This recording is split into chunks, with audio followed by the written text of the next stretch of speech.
आणि आता मुंबईकरांसाठी एक आनंदाची बातमी आहे। 15 डब्यांच्या लोकलची संख्या वाढवण्याची चाचपणी करण्यात आली आहे। रेल्वे बोर्डाच्या बैठकीत ही महत्त्वाची चर्चा झाली आहे। त्यामुळे आता 15 डब्यांच्या लोकलची संख्या वाढवण्याची चाचपणी करण्यात येते। रेल्वे बोर्डाच्या बैठकीत ही महत्त्वाची अशी चर्चा झाली आहे। महत्त्वाची अपडेट आपण पाहतोय। मुंबईकरांसाठी ही आनंदाची बातमी म्हणावी लागेल। 15 डब्यांच्या लोकलची संख्या वाढवण्याची चाचपणी होत आहे आणि रेल्वे बोर्डाच्या बैठकीत ही महत्त्वाची चर्चा पार पडली आहे।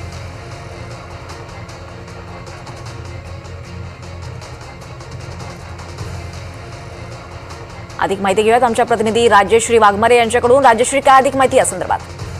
दीपाली, मुंबईमध्ये जर आपल्याला फिरायचं असेल किंवा कुठे जायचं असेल तर रेल्वे ही प्रायोरिटीने पाहिले जाते आणि सध्या 12 डब्यांच्या आणि 15 डब्यांच्या अशा रेल्वे आहेत ज्या मध्य रेल्वेवर आणि पश्चिम रेल्वेवर धावतात। मात्र मुंबईची गर्दी पाहता ही गर्दी वाढावी, गर्दी वाढते ती कंट्रोलमध्ये करण्यासाठी किंवा मग आपण म्हणू शकतो की थोडीशी जी गर्दी आहे ती कुठेतरी डायव्हर्ट करण्यासाठी डब्यांची संख्या वाढवणार असा एक प्रस्ताव होता आणि कालच रेल्वे बोर्डाचे अध्यक्ष आणि मुख्य कार्यकारी अधिकारी यांच्यात बैठक झाली आणि बैठकीमध्ये रेल्वे वाढवायच्या की त्या डबे वाढवायचे यावर चर्चा झाली आणि आता सगळ्या ज्या रेल्वे आहेत म्हणजे 12 डब्यांची जी रेल्वे असेल ती 15 डब्यांची करण्याचा प्रस्ताव सुद्धा आहे आणि त्यासोबतच ज्या नवीन रेल्वे येतील त्या रेल्वे सुद्धा 15 डब्याच्याच येतील असाही या बैठकीमध्ये प्रस्ताव मांडला गेला।